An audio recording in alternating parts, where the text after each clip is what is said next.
folks, welcome back to the channel. Today we're starting a whole new series on rebuilding a small block Chevy motor.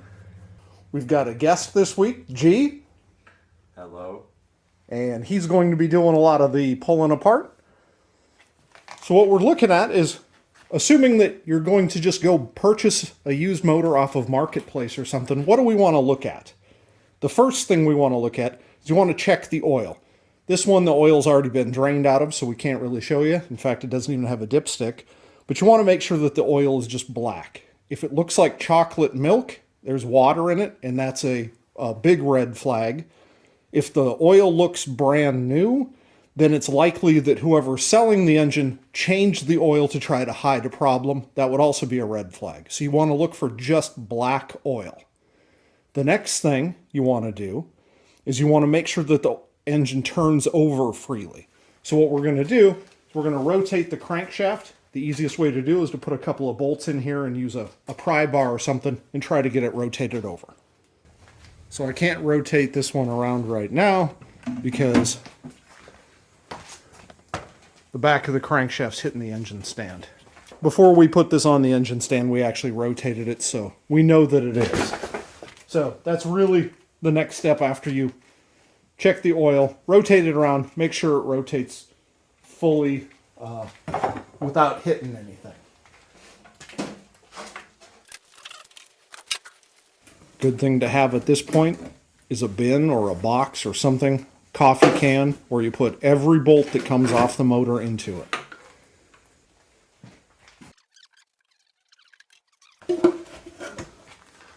Alright, so the next thing you want to look at is look inside the pan for sludge. If there's a thick layer of, just grease, grime, things like that. Metal pieces would be a real big indicator. I don't see anything in here, but it's possible that the guy we bought it from cleaned it up. It looks like it may have been wiped out here. But if you look here, there's some carbon on it, but it's not real thick. So that's actually a pretty promising. And I don't see anything up here. So this looks like it's not in bad shape. Another thing to look at is right here on the oil pickup.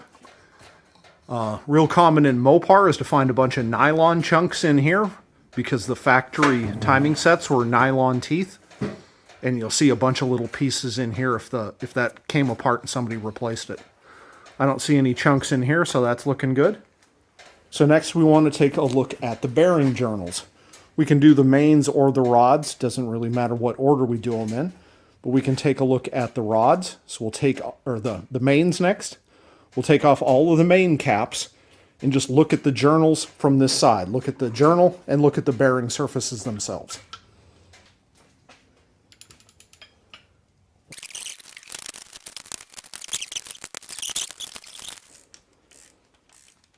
Now, because we want to just re-ring this thing, we're trying to go as inexpensive as possible on this. We're trying to do this on a high school budget. So it's really important that when you take off both the main caps and the rods, that you keep them in the same order and the same orientation. You cannot flip them around or change the order, or the motor will not turn over.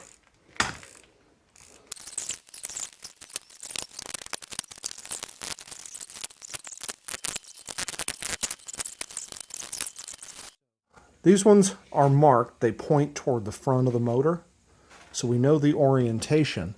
But it's interesting that this one appears to have a 4 and a 3, so maybe they're numbered from the rear and not counting the rear main. I don't know. At any rate, if they're not numbered, it's oftentimes a good idea to number them as you're taking things apart so you can make sure they get back in the same order. Since that's got a 4 and a 3, I would actually stamp this with a 2 and this with a 1 while we're here. That's the center portion. Why, it's not hitting it hard enough or something? Probably. There. Alright. Okay, so what we want to look at is, as we take them out, inspect the surface of the bearing. Bearings look peachy. So this one looks like it was riding in the middle. It got a little warm, but not horrible. This one, feel them.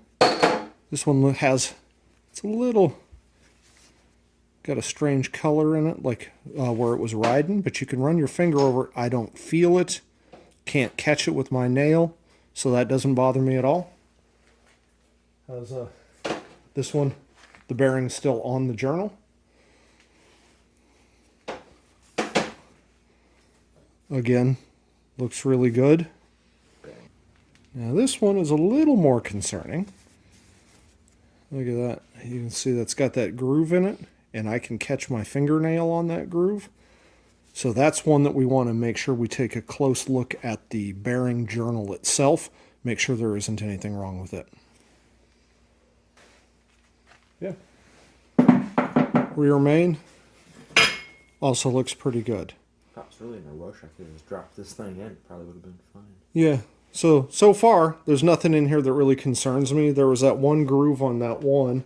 So we'll take a look at the journals here. Okay, once you have the bearings out, you want to take a look at these journals. So rotate it around, see if you can inspect the entire journal. This is something you would want to do before you purchase the motor if you can.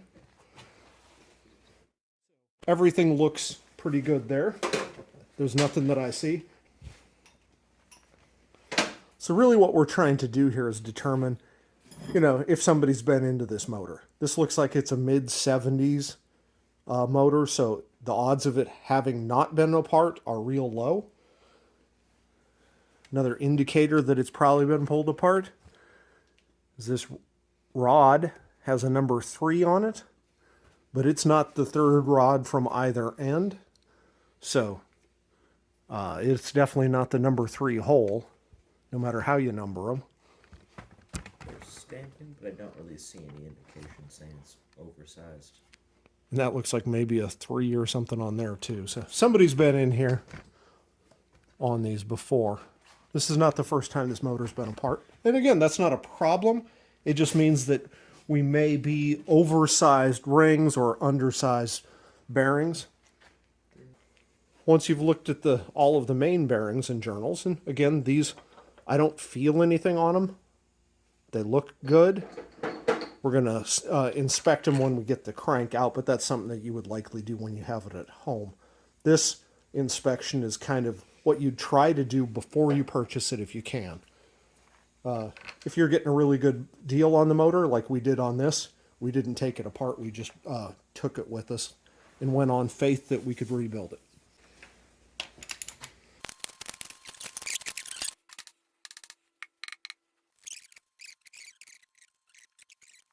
We'll take a look at these, looking for the same thing. A little surprised I don't see. Oftentimes bearings, especially the rod bearings, have copper in them as well, and so it'll wear through the lead babbitt on the outside and down into copper. So either this hasn't worn that far down, or it doesn't have copper. These are also marked. Don't see anything that indicates size there. Around there, it's a different size. Once you remove the bearing, you want to see it, preferably you want to see a crosshatch from when they line honed this thing. It's interesting, you can actually see the inverse of the markings from the bearing on there. So it looks like it's on there, but it's actually from the bearing. I can see a little bit of a crosshatch, so they're not bad.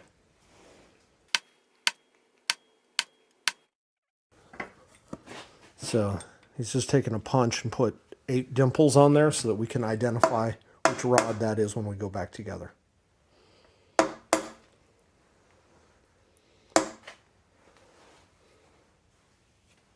Alright, so we're going to pull it apart and check the rest of these. We're going to have to take a quick break here. This flange on the crank is hitting this engine stand, and it's because we're bolted on directly. It's supposed to have some spacers in here, So I'm going to have to weld something up or machine something, make something to bring this thing off the stand so we can rotate it around.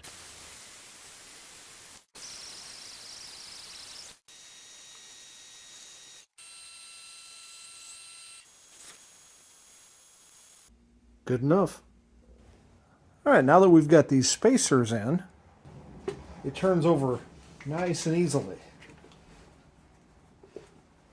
So we can continue taking it apart. We want to take a look at the general condition of the motor as well. This one, it's nice and, I mean, honestly, it's dirty, right? It's filthy, which tells me that this thing has not been apart in a long time, which is great. It means that somebody hasn't recently taken it apart, screwed something up, and then go, oh, I'm going to sell it. Not that we've had any experience with that. The 305 we had that this is replacing, that's exactly what happened.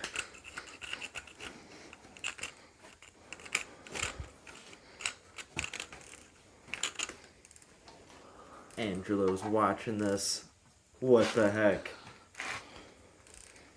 Chevys, in the castings on the heads here, you can tell what type of head it is. I don't know exactly what they mean. I'm not that versed with it, but I know that this one matches this one over here. So this one matches this one. So I know that they're a matched set of heads. So nobody replaced just one head, or at least not with a different one. Unlike the 305.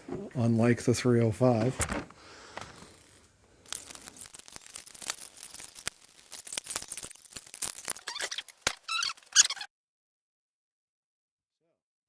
We want to get in here and look at the lifter galley. So what we want to look for is we're looking for thick sludge in here, and I don't see any. You also want to look for brown, which would indicate water. I don't see really any brown in here. So, I mean, this thing's dirty. It can definitely use a little bit of a scrub. Yeah, we've got a little bit of carbon built up in some places. Yeah. Maybe a couple 100,000 miles. Yeah, this has definitely got some miles on it. I gotta look for the ring after we take off these heads. But it's not horrible. I've definitely seen way worse. Jeez, this thing's crusty. Take a look at all your push rods. None of them are bent. They all look good. So, all in all, this thing is looking no red flags yet. Pretty all right. promising. So next, we're going to pull off the valve covers, take a look at the rocker arms, things like that, and then we'll get the heads off.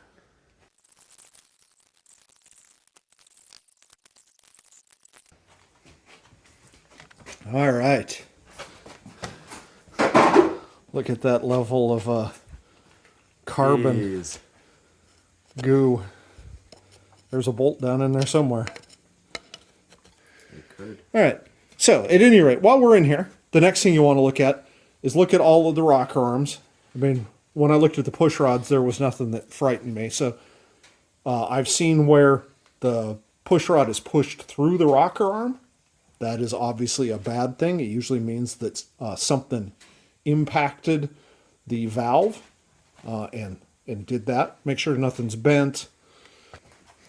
One thing that would be interesting is if you see something that looks brand new, that would indicate, or something that looks a lot newer than anything else, that would indicate somebody's been in here and had to do a repair. So if you saw one rocker arm that looked brand new, or a pair of springs that were not crusty as everything else, that would indicate that there's a problem, right? Somebody had been in there and done work on it before. Yeah. These all look the same, so that tells me they've all been run the same length of time.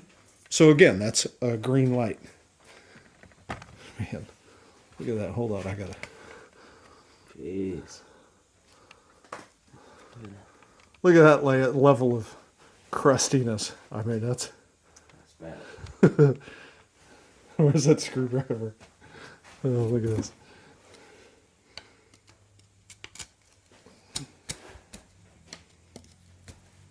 I mean, it's completely caked around that push rod.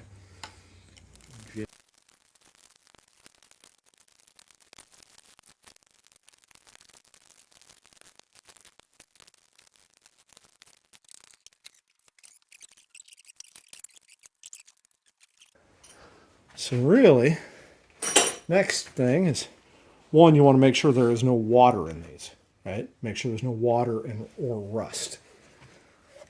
I don't see anything in here, so that is all really good. Next, we're going to take a look at the ridge here. This one is really nice. This one's a little bit thicker. There's mostly carbon buildup, so we've got to actually scrape that carbon out of there in order to test. Okay, now I scrubbed off the top of this piston. This one says J. And I see it looks like there's a 5 on here, but that may just be because when they were assembling it, I don't know. But I don't see any marking. If they're oversized, this has a G on it as well. If they're oversized, they will usually be stamped right into them. 030, 040, 060, something like that. So I actually suspect that these are factory original standard pistons. When we get them out, we'll measure them with the micrometer or the calipers. Yeah. And I think this is I think a 350 is a 4-inch bore. Yep. But we'll take a look. We'll measure them, and if that's the case,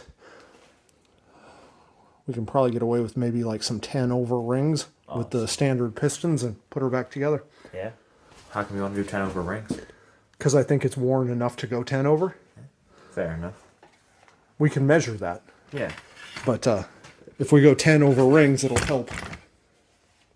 Seal everything. Yeah, it'll help just seal things up a little bit better. Yeah. Alright. This was easy.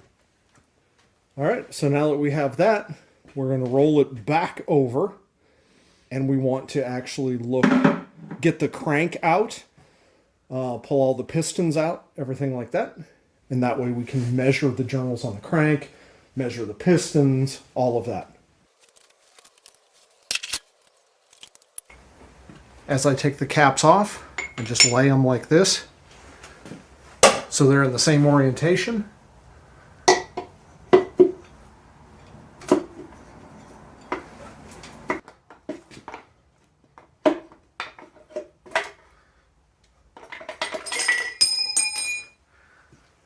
So that when I pull it out, I can just put it right back on.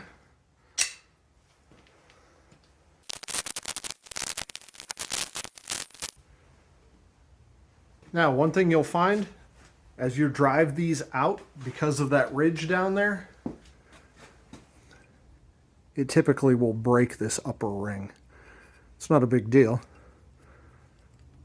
These rings actually use the ring to clean the grooves out anyway, so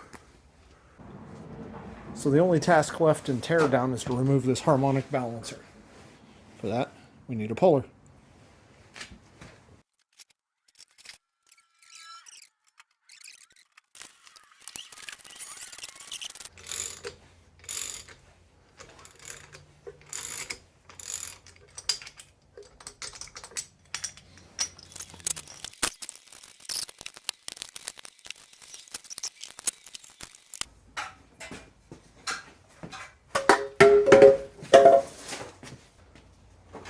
It's got a few miles on it.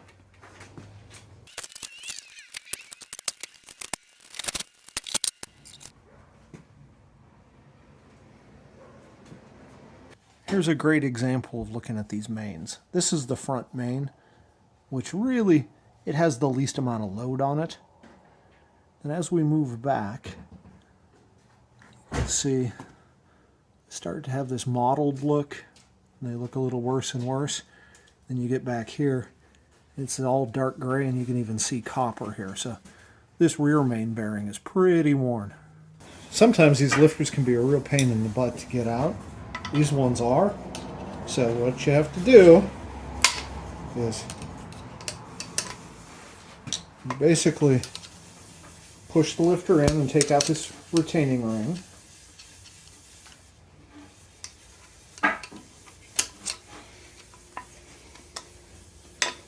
So there's this retaining ring which you pull out. And that allows you to disassemble the lifter, get that cup out, and now that ridge where that retaining ring was, you can grab onto it with a pair of pliers.